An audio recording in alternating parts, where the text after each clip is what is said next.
আসসালামু আলাইকুম। আমি আজকে আসলাম টেন্সের যে সকল ক্লাসিফিকেশান সেই ক্লাসিফিকেশানগুলো একসাথে নিয়ে আসলাম।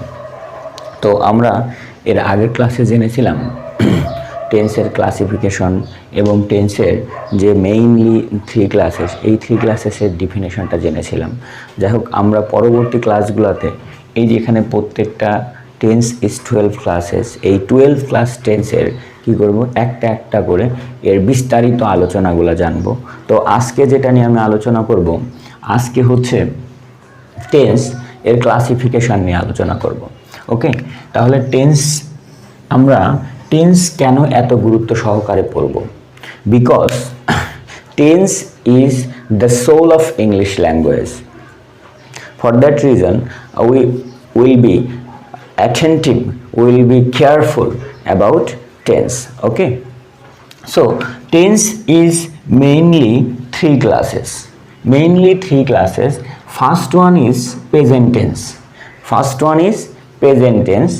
Second one is past tense, and third one is future tense. So present tense বলতে আমরা বর্তমান কালকে বুঝবো, পাস্ট টেন্স বলতে আমরা অতীত কালকে বুঝবো, এবং ফিউচার টেন্স বলতে আমরা ভবিষ্যৎ কালকে বুঝবো। এখন দেখো, এই যে প্রেজেন্ট টেন্স, এই প্রেজেন্ট টেন্সকে, এই বর্তমান সময়কে আবার চার ভাগে ভাগ করেছে। একটা হচ্ছে প্রেজেন্ট সিম্পল টেন্স, একটা কি present simple tense. Present simple tense বলতে সাধারণ বর্তমানকে বোঝায়। তার মানে হচ্ছে সাধারণ বর্তমানে যখন কোনো ক্রিয়া সংগঠিত হবে সেটা হচ্ছে প্রেজেন্ট সিম্পল টেন্সে লিখতে হবে। ওকে, তারপর দ্বিতীয় ক্লাসিফিকেশন দেখতে পাচ্ছি আমি present continuous tense. Present continuous, আমরা এই প্রেজেন্ট কন্টিনিউয়াস টেন্স, কন্টিনিউয়াস বলতে বুঝতেই পারছি চলমান কোনো কাজ। তাহলে বর্তমানের একটা নির্দিষ্ট সময়, যেই সময়টা কি চলমান, তো এই চলমানটাকে আমরা বলবো প্রেজেন্ট কন্টিনিউয়াস টেন্স। দেন তারপর প্রেজেন্ট টেন্সের আর একটা ক্লাসিফিকেশন হচ্ছে present perfect tense. Present perfect tense কি? প্রেজেন্ট পারফেক্ট টেন্স হচ্ছে একটু আগে ক্রিয়াটা কি হয়েছে, শেষ হয়েছে, কিন্তু তার ফলটা এখনো বাকি আছে। এটা যদি বাংলা করতে যাই তাহলে আমরা এটা বলতে পারি যে ঘটমান বর্তমান কাল। ওকে, তারপর দেখতে পাচ্ছি যে present perfect continuous. Present perfect continuous কি? প্রেজেন্ট পারফেক্ট কন্টিনিউয়াসটা হচ্ছে কাজটা অতীতে শুরু হয়েছে, কাজটা অতীতের কোনো একটা সময়ে শুরু হয়েছে, সেটা বর্তমানেও চলমান আছে। ওকে, তাহলে প্রেজেন্ট টেন্সের এই ছিল হচ্ছে চারটা classification. First one is present simple tense, second one is present continuous tense, and third one is present perfect tense, and finally fourth one is present perfect continuous tense. Okay, ঠিক এমনইভাবে আমরা past টেন্সকেও চার ভাগে ভাগ করেছি। First one is present simple tense, তার মানে অতীতের একটা সময়কে আমরা কি বলেছি, প্রেজেন্ট সিম্পল বা ইনডিফিনিটও বলা হয়, একে ইনডিফিনিট টেন্স বা সিম্পল টেন্স বলেছি, যেটা হচ্ছে সাধারণ অতীতকাল। সাধারণ অতীতকাল, এই সাধারণ অতীতকালকে যেমন একটা নির্দিষ্ট সময়, মোট সাধারণ অতীতের একটা ভাগকে আমরা কি করেছি, প্রেজেন্ট সিম্পল টেন্স বলেছি। তারপরে কি প্রেজেন্ট কন্টিনিউয়াস। এখন অতীতে যদি কোনো কাজ চলমান আছে, এমন কোনো কাজের যদি আমরা বর্ণনা দিতে চাই তাহলে কি করব, অবশ্যই আমরা প্রেজেন্ট কন্টিনিউয়াস টেন্সকে ফলো করব।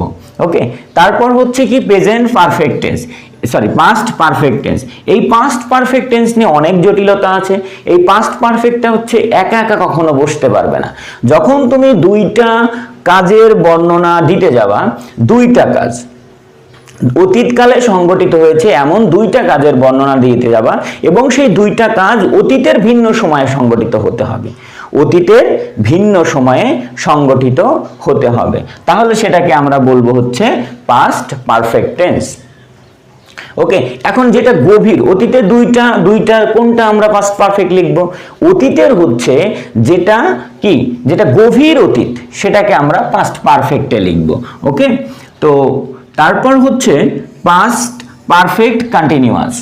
পাস্ট পারফেক্ট কন্টিনিউয়াসটা হচ্ছে যে অতীতের একটা সময়, সেটা কিন্তু আবার চলমান বোঝাতে হবে। তার মানে গভীর অতীতে কাজটা শুরু হয়েছে এবং সাধারণ অতীতে কাজটা কি আছে, চলমান আছে, সেটাকে আমরা বলবো হচ্ছে পাস্ট পারফেক্ট কন্টিনিউয়াস। ওকে, সো এই যে তাহলে past tense হচ্ছে কত প্রকার ছিল? past tense is 4 classes.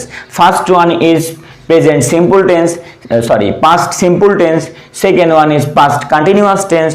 Third one is past perfect tense এবং finally fourth one is past perfect continuous tense. এটা ছিল হচ্ছে অতীতকালের সময়টাকে আমরা কয় ভাগে ভাগ করেছিলাম? 4 ভাগে ভাগ করেছিলাম। তারপর আমি দেখতে পাচ্ছি ফিউচার, ভবিষ্যৎ, যেটা এখনো আসেনি। তো এই ফিউচার টেন্সকেও আমরা ঠিক 4 ভাগে ভাগ করেছি। 4 ভাগের first one is future simple tense. First one is future simple tense. First one is future simple tense. তো এই যে সাধারণ ভবিষ্যৎকালে যখন সাধারণ কোনো কাজ বোঝাবে তখন সাধারণ সময়, তখন আমরা সেটাকে কি করব? ফিউচার সিম্পল টেন্স বলবো, সাধারণ ভবিষ্যৎ। ওকে, ভবিষ্যতে যদি কোনো কাজ চলতে থাকে তাহলে আমরা সেটাকে কি বলবো? ফিউচার কন্টিনিউয়াস টেন্স বলবো। ওকে, তারপর হচ্ছে future perfect tense. Future perfect tense তাহলে কি? সাধারণ ভবিষ্যৎ হলে তো ফিউচার সিম্পল হবে, বাট ফিউচার পারফেক্ট হচ্ছে গভীর ভবিষ্যৎ, মানে একদম গভীর থেকে গভীর ভবিষ্যৎ। তার মানে কি ফিউচার পারফেক্ট একা একা ব্যবহৃত হতে পারবে না, একটা এর গঠন হতে হলে একটা ফিউচার সিম্পলের সহায়তা লাগবে। ফিউচার পারফেক্ট কন্টিনিউয়াস, ভবিষ্যতে যদি কোনো কাজ চলমান থাকে তাহলে আমরা কি করব? ফিউচার পারফেক্ট টেন্সে সেটাকে লিখব। ওকে, তাহলে এই ছিল হচ্ছে টেন্সের টোটাল 12 ক্লাসেস। তাহলে কি আমরা জানলাম হচ্ছে tense is 12 classes. First one is present simple, second one is present continuous, third one is present perfect and fourth one is present perfect continuous tense. এভাবেই আমরা ফিউচারটাকেও আবার ভাগ করেছি যে future simple, future continuous, future perfect continuous. তারপর হচ্ছে কি পাস্টটাকে ওইভাবে ভাগ করেছি যে past simple, past continuous, past perfect and past perfect continuous. এই ছিল হচ্ছে টেন্সের 12 ক্লাসেস। আমরা এর পরবর্তী ক্লাসে প্রত্যেকটা টেন্স, যে present simple tense, present continuous tense, present perfect tense, present perfect continuous tense, এই যে তারপর পাস্ট এভাবে, ফিউচার এভাবে, এক একটা ক্লাসের জন্য, মানে এক একটা টপিকের জন্য আমরা এক একটা করে ক্লাস তৈরি করব এবং সেই ক্লাসে বিশদভাবে কখন আমি প্রেজেন্ট সিম্পল টেন্সের বাক্য ব্যবহার করব, কখন আমি প্রেজেন্ট কন্টিনিউয়াসের, কখন ফিউচার কন্টিনিউয়াসের, কখন পাস্ট কন্টিনিউয়াসের এবং এর স্ট্রাকচারটাকে কেমন ভাবে এটাকে লিখতে হবে, এইগুলা বিষয় নিয়ে আমি বিস্তারিতভাবে এই যে 12 ক্লাসেস আছে এই 12 ক্লাসেসের উপর ভিত্তি করে একটা করে বানাবো। তো আমরা কি করব যে পার্ট বাই পার্ট বানাবো। ওকে, তাহলে আজকের মতো এ পর্যন্তই। আল্লাহ হাফেজ।